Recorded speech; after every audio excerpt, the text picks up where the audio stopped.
자, 오늘은 이제 신앙고백서 제16장 선행에 관하여에 들어갑니다. 1절, 2절을 함께 고백하기 전에 신약성경 에베소서 2장 10절부터 22절을 먼저 읽겠습니다.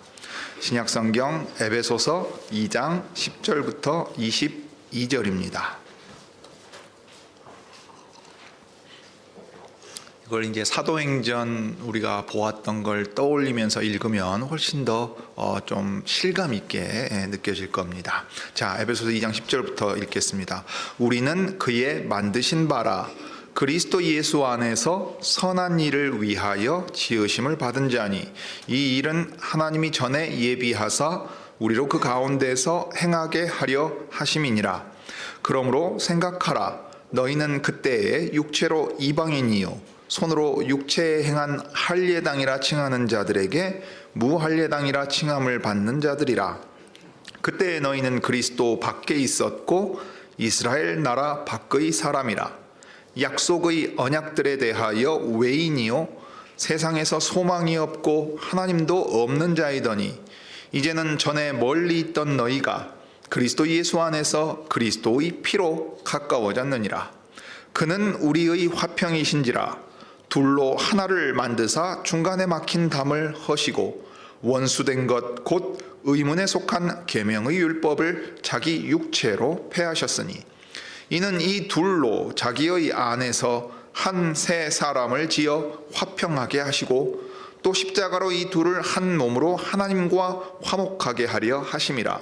원수된 것을 십자가로 소멸하시고 또 오셔서 먼 데 있는 너희에게 평안을 전하고 가까운 데 있는 자들에게 평안을 전하셨으니 이는 저로 말미암아 우리 둘이 한 성령 안에서 아버지께 나아감을 얻게 하려 하심이라.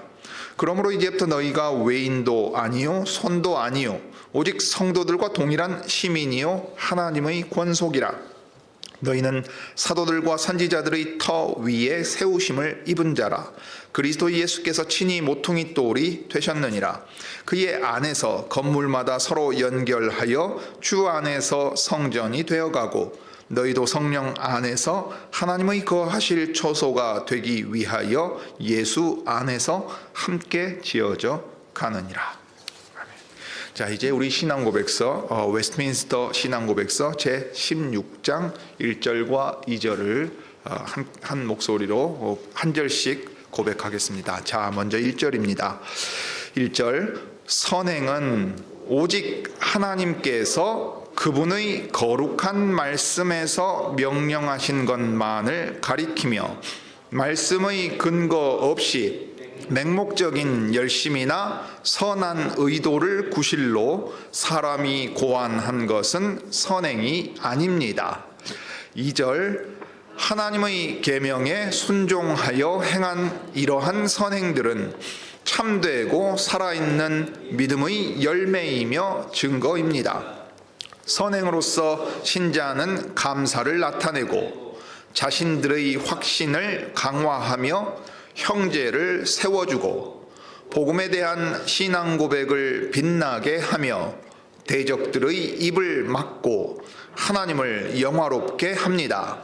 신자는 그리스도 예수 안에서 선한 일을 위하여 지으심을 받은 하나님의 작품이므로 거룩함에 이르는 열매를 맺어 목적지인 영생에 이르게 됩니다. 자, 사랑하는 교우 여러분, 우리가 회개에 대하여 고백한 제15장을 마치고 이제 16장을 봅니다. 16장의 제목은 선행에 관하여입니다. 율법과 복음에 대한 오해가 16세기 특별히 개혁 시기에 중세를 거쳐오면서 있었던 것처럼 이 선행의 문제는 심지어 초기 기독교회에서부터 많은 오해를 낳았던 문제이기도 합니다. 왜냐하면 이 펠라기우스주의라는 게 뿔 달린 괴물이 만들어낸 게 아니고 경건한 수도사에게서 시작된 것이기 때문입니다. 즉 수도원에서 경건에 힘쓰면서 하나님이 받으실 만한 것을 힘썼던 경건한 사람들에게서 나온 생각이에요. 우리가 이단적인 생각이라고 아우구스티누스와 펠라기우스주의를 대립시켜서 단순하게 말합니다마는 역사적인 배경을 놓고 보면 어쩌면 우리보다 훨씬 경건한 사람들이 가졌던 생각일 수도 있습니다. 그렇지만 그 생각 자체는 하나님의 말씀의 가르침에서 조금씩 비껴가고 나중에는 완전히 이탈해버리게 되어서 교회가 이 일에 대해서 단호하게 생각을 했습니다. 자, 그래서 이제 16장에서 선행에 관하여 고백하는데, 먼저 이제 오늘은 우리 빅버너리스 목사님 네 분도 계시니까 영어 원서를 제가 이제 드렸어요. 그대로 읽고 따라가려고 합니다. 먼저 하나님께서 명하신 선행과 사람이 고안한 선행에 대하여 내용을 보고, 그 다음에 이 선행이 그렇다면 어떤 가치가 있는 것인가 하는 것을 이제 생각해 보려고 합니다. 먼저 이 하나님께서 명하신 선행, 굿워크에 대해서 이제 보겠습니다. 이 신앙고백서는 지금까지 여러 장에 걸쳐서 우리의 구원을 위해 행하신 하나님의 선하신 일에 중점을 두고 이야기했습니다. 그러니까 선행이라 그럴 때 하나님께서 먼저 우리를 위해 행하신 일이라 하는 거지요. 이제 16장에서는 우리의 선행에 관하여 이야기합니다. 첫 부분은 이제 선행에 관한 정의입니다. 그것이 무엇인가 하는 definition이라고 하는 이 영어의 내용입니다. 선행은 하나님께서 말씀에서 명령하신 것입니다. 주께서는 당신의 율례를 밝히 말씀하실 때마다 선한 것이 무엇인지에 관해 늘 알려주셨습니다. 선과 악을 알려주시는 일은 하나님의 계시를 통해서 율법 가운데 더 명백히 잘 나타나 있습니다.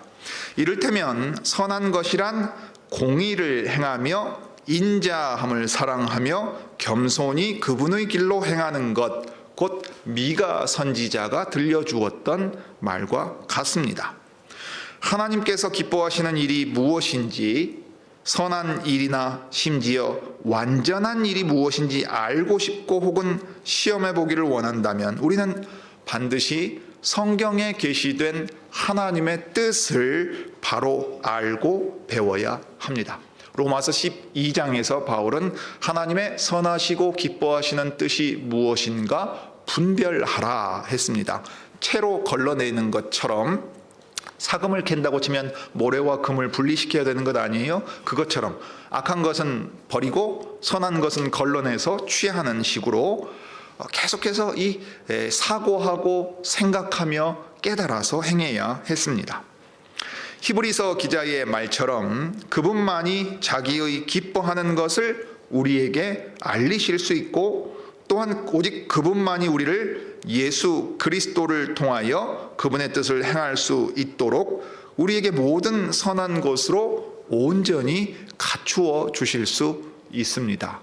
선하신 하나님께서 우리를 위해 선한 일을 행하시고, 또 그로 말미암아 우리에게 선한 것이 무엇인가 알려주시며 선한 것을 행하게 하신다, 이 말입니다. 자, 그러므로 하나님께서 명하신 선행은 빛나고 아름다운 것입니다. 그렇지만 심지어 교회 안에서조차 언제나 하나님께서 가르쳐 주신 대로 이 우리의 행위를 선과 악을 따라 분별하지 못했던 것이 사실입니다. 그래서 사람이 고안한 선행을 보겠습니다. 그리스도인들은 하나님께서 선행에 관해 말씀하셔야 했던 내용들을 주의 깊게 살펴볼 필요가 있습니다. 그리고 전통이라는 이름 아래 사람이 선행이라는 미명하에 고안한 것들을 좇지 말아야 합니다. 이 점은 특히 우리가 행하는 가장 중요한 일들에서 생각해야 합니다. 웨스트민스터 대회의 증거 본문에 나오는 예를 들자면 대표적으로 우리의 예배가 거기에 해당합니다. 여러분, 왜 그랬을까요? 16세기 중세를 지나온 16세기를 떠올려 보십시오. 그때 그들에게 예배는 무엇이었습니까? 우리가 오늘날에도 부르는 이름이 있지요.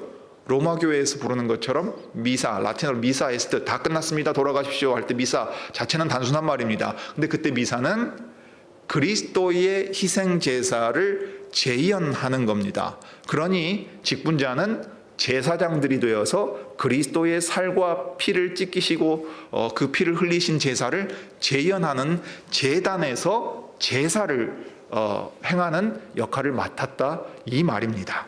그러니 그 예배가 하나님께서 말씀에 가르치신 정당하고 바른 예배, 선한 일이 될 수가 없지요. 그런데 그 미사에 반드시 참여해야 하고 성사에 참여해야 한다고 주장한다면 그것이 하나님 앞에서 선하다고 인정받을 만 했겠냐 이 말입니다. 실제로 우리는 한 회중으로 함께 예배드릴 때마다 매주 새롭게 만든 것이든 아니면 수백 년간의 전통을 따른 것이든 어떤 규정이나 지침을 따라 예배를 드립니다. 그러한 예배의 규정이 있다면 우리는 그것들을 신중히 검토해 볼 필요가 있습니다. 왜냐하면 선지자 이사야가 힘써 가르친 것처럼 하나님께서는 사람들이 입술로는 그분을 존경하나 마음으로는 그렇지 않을 때 그저 불쾌히 여기고 마는 것이 아니기 때문입니다. 이사야서 29장 13절을 보면 그들의 예배 규정이 사람의 교훈 일색이면 하나님께서는 그들을 벌하십니다. 이 구절은 우리 주님의 말씀에서도 되풀이됩니다. 사람의 방식으로 고안한 예배는 공허하고 소망이 없으며 궁극적으로 하나님께서 받지 않는 예배, 마당만 헛되이 밟고 돌아가는 자기 의를 드러내는 일에 불과하게 될 겁니다. 그래서 웨스트민스터 대회를 지나면서 이 장로교회와 개혁교회 안에, 특별히 장로교회 안에 남아있는 예배와 관련된 이 지침은 규정적인 예배의 요소들이 있다. 그러므로 이 요소가 반드시 예배 가운데 있어서 하나님께서 받으실 만한 아름답고 선한 예배가 되어야 된다 하고 가르쳐 왔습니다. 그런데 이 부분에서 좀 더 시야를 넓혀 생각해 볼 점이 있습니다. 사람들이 선행으로 여기곤 하는 이런 행위들은 다만 열정에서 비롯된 것일 때도 있습니다. 한국이 대표적으로 그렇죠. 우리나라는 어딜 가든 새벽기도 수출합니다. 들어보니까 필리핀에도 주여 삼창도 수출하고 기도원 운동도 수출하고 참 수출한 게 참 많아요. 금자탑을 쌓았습니다. 그런데 그것이 하나님 보시기에 좋겠느냐 이 말이에요. 모든 걸 예배라고 부르면서 의무화시키고 열심을 내면 하나님을 감동시킨다는 것이 하나님께서 말씀에서 가르치신 것인가 생각해 볼 수 있지요. 그렇더라도 하나님께서 요구하신 일이 아니라면 그저 맹목적으로 하는 것일 뿐입니다. 하나님께 대한 열심을 지녔어도 바울이 로마서 10장에 쓰지요. 바른 지식의 근거를 두지 않은 열심일 수 있습니다. 마침 제가 이틀 전에 빅버널레스 목사님하고 차를 타고 라이딩 중에 그런 얘기를 했어요. 저 담양 가는 그 산자락 끼고 돌아가면서 참 한국이 많은 걸 수출했는데 이것이 참 민망한 일들이다. 그러면서 참 열심인데 지식을 좇은 열심은 아니다. 그 말을 했습니다. 교회 역사가 그것을 증거하고 있고 우리 시대도 그러합니다. 이스라엘 사람들이 매우 열심이었거든요. 열심히 특심이라고 되어 있습니다. 어느 정도냐면 메시아를 죽일 만큼 열심이었습니다. 지식이 이렇게 결여되어 있으면 다른 이들에게 이런저런 일을 시키더라도 무익할 뿐 아니라 많은 경우 오히려 다른 이들을 위험에 빠뜨리게 되고 시간이 흐르게 되면 그때 자그마한 어떤 것들이 나중에는 완전히 방향이 달라질 정도로 크게 문제되기도 합니다. 우리 구주께서 친히 예언하신 것처럼 사람들이 그리스도의 제자들을 죽이면서까지 이렇게 생각할 겁니다. 이것이 하나님을 섬기는 예라. 여러분 이렇게 생각했던 대표적인 사람이 누구였습니까? 사울이요. 바울이요. 대제사장의 추천서를 받아서 저 멀리 시리아 지역의 다마스커스에 있는 회당까지 찾아가서 예수 믿는 자들을 잡아다가 옥에 가두고 저 이단들을 반드시 죽여야 우리 하나님이 기뻐하신다고 생각하던 바로 그 사람 말입니다. 그러니 이런 일들은 실제 역사에서 있었던 슬픈 일입니다. 때로는 이러한 소위 선행들이 선한 의도라는 구실로 권위를 내세우는 일도 생기며 때로는 그 선행이라는 것들이 그저 공허한 가식에 불과하기도 합니다. 사울 왕은 하나님의 말씀을 어긴 일을 예배의 행위로 정당화하려고 했지만 선지자 사무엘은 사울에게 순종이 제사보다 낫다는 잊히지 않을 말로서 그 잘못을 지적했습니다. 자신의 생각대로 하나님을 움직여 보려고 한다면 사술에 매여 우상을 섬기는 것과 다르지 않다 지적을 했지요.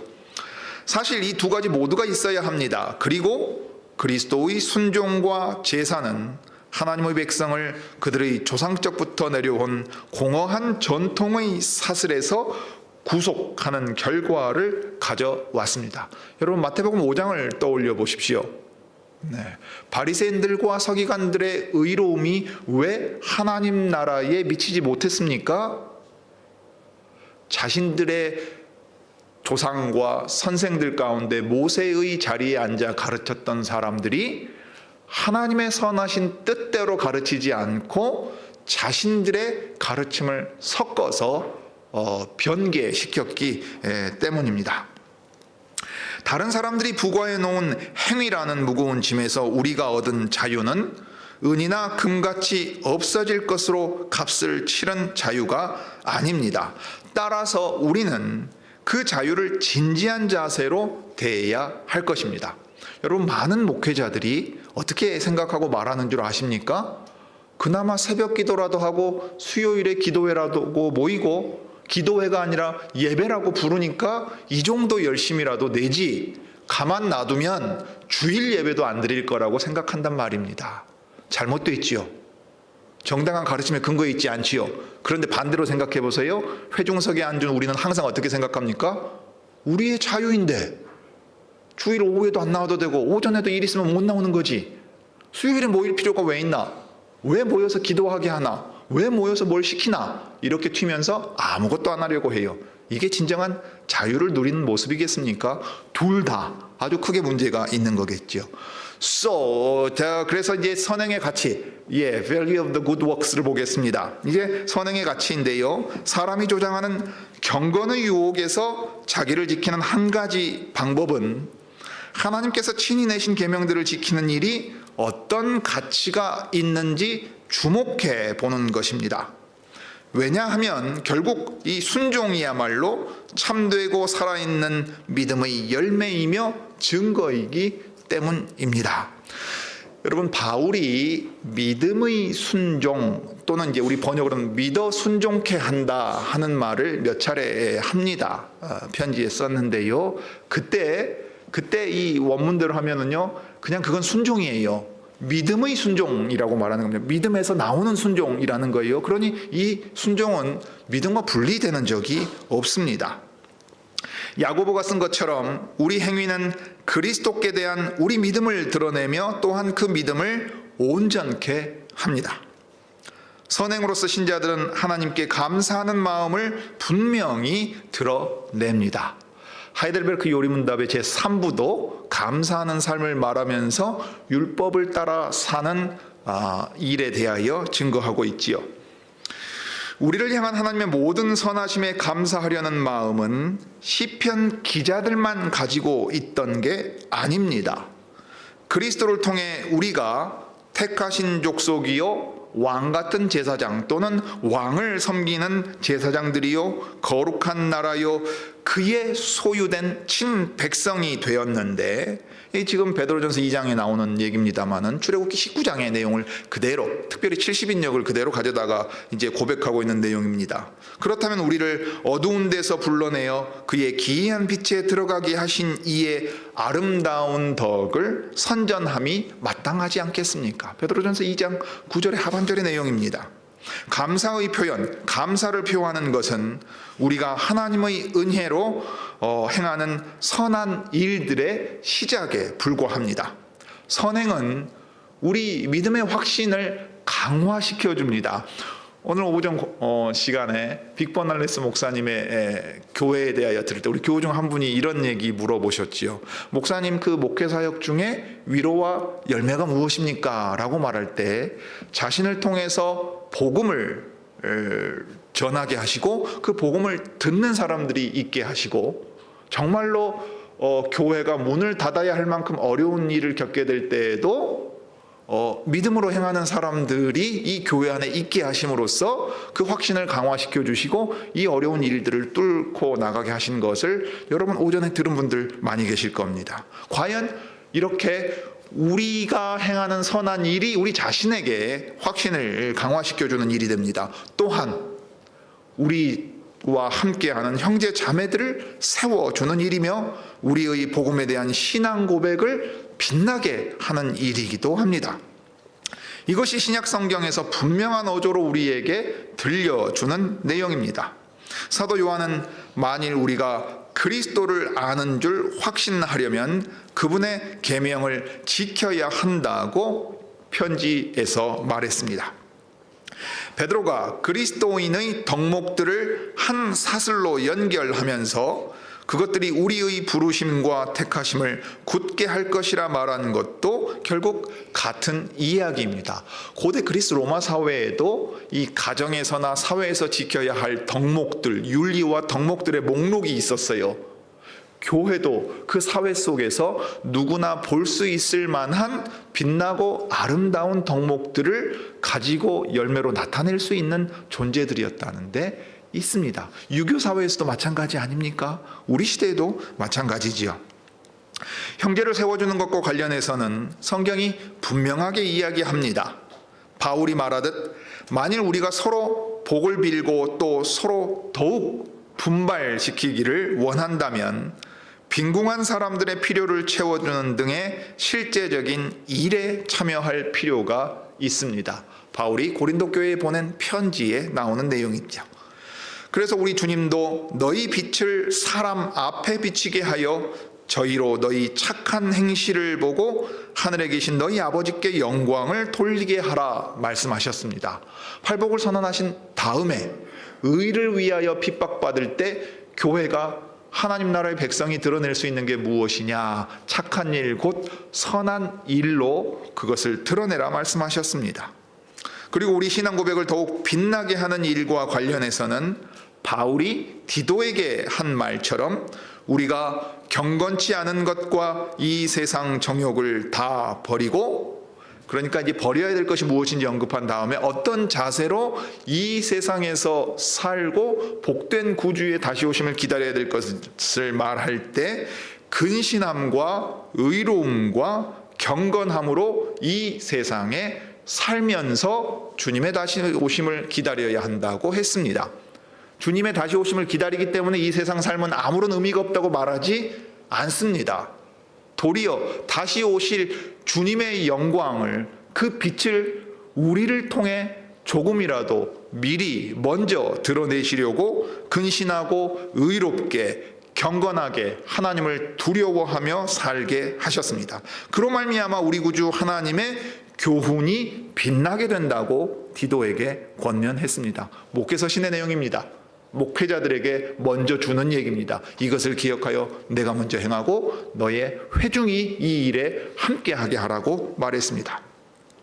그리고 디모데에게 한 말처럼 디모데전서 6장에서 사도 바울은 우리가 선을 행함으로써 복음이 회방받지 않게 해야 한다고 말했습니다. 이 일은 우리가 너무 뼈저리게 느끼고 있는 일입니다. 교회가 편의점보다 많은 우리 시대에 사람들은 교회에 대해 고개를 절레절레 흔듭니다. 왜요? 복음이 그들에게는 기쁜 소식이 아닙니다. 당신이 나가는 교회 나는 안 나가겠어. 저 번쩍거리는 유리와 어마어마한 예배당은 있을지 모르지만 내가 그곳에서 참되고 선하고 아름다운 그 어떤 것도 볼 수 없습니다 라고 사람들은 생각해요.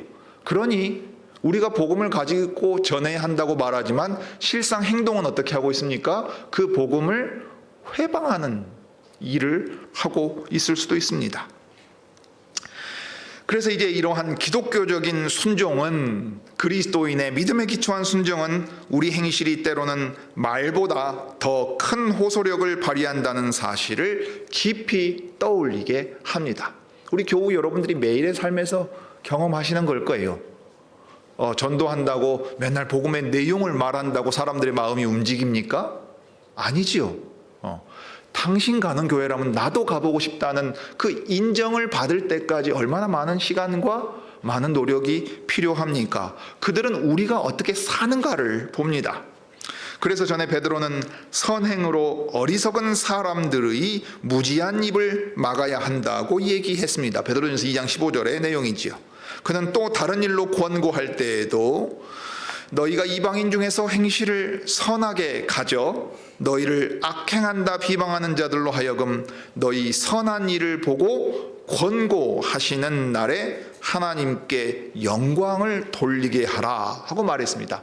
여러분, 이 본문을 우리는 코로나 바이러스로 인해서 그 락다운 기간을 지날 때 이 말씀을 한번 살폈습니다. 왜요? 이 말씀이 어떻게 연결되어 있냐면 하나님의 명백한 뜻에 대해 사도가 말하는데 연결되어 있기 때문입니다. 이방인들 가운데서 신자들이 살아갈 때 어떻게 살아가야 하느냐를 사도 베드로가 말할 때 이것을 보여주었기 때문입니다.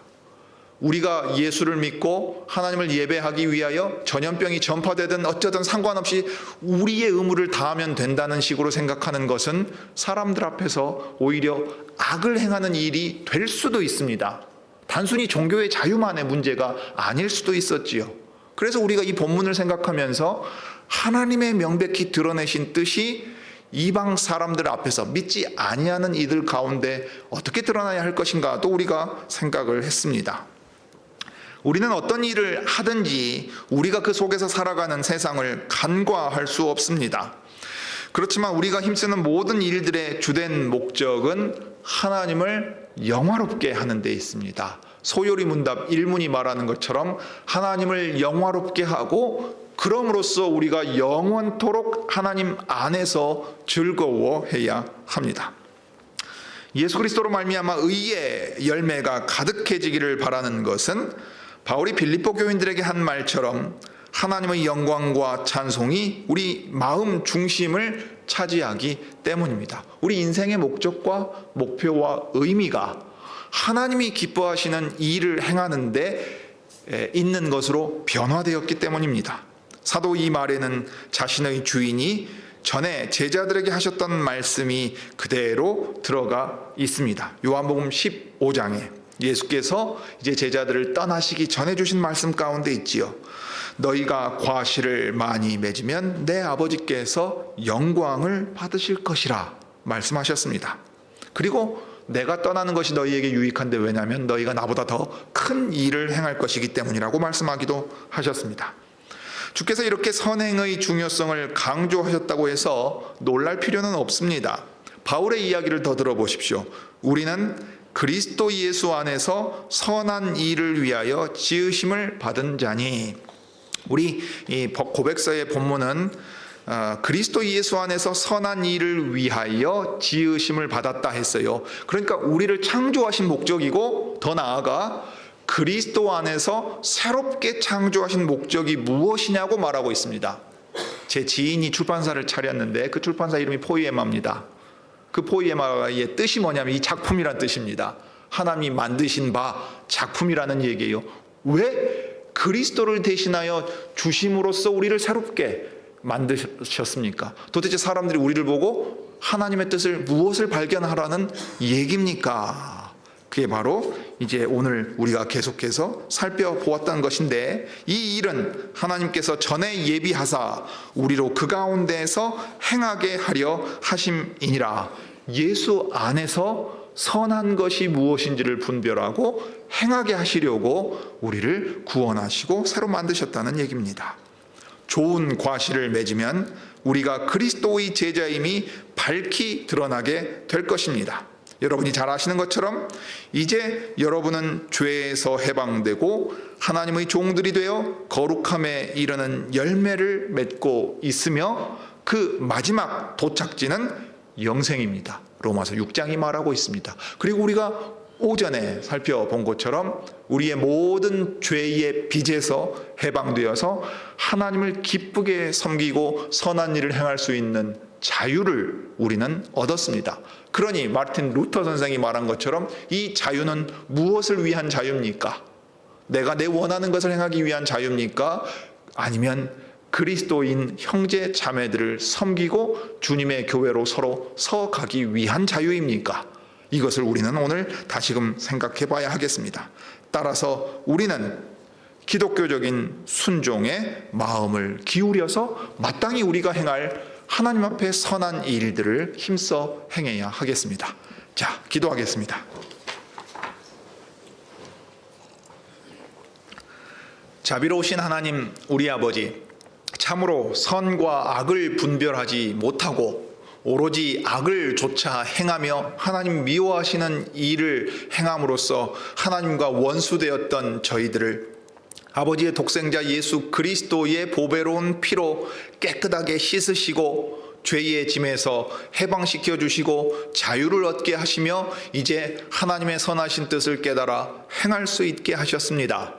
그러므로 그리스도 예수 안에서 전에 예비하신 바 우리로 선한 일을 행하게 하시려고 행하신 이 모든 구원의 은덕들을 받아 누릴 때 하나님께서 말씀에서 계시하신 선하고 아름다운 것들을 우리가 선하고 아름답게 받아들이고 깨달아 힘써 성신의 인도하심 아래서 그 선한 일들을 행할 수 있게 해 주옵소서.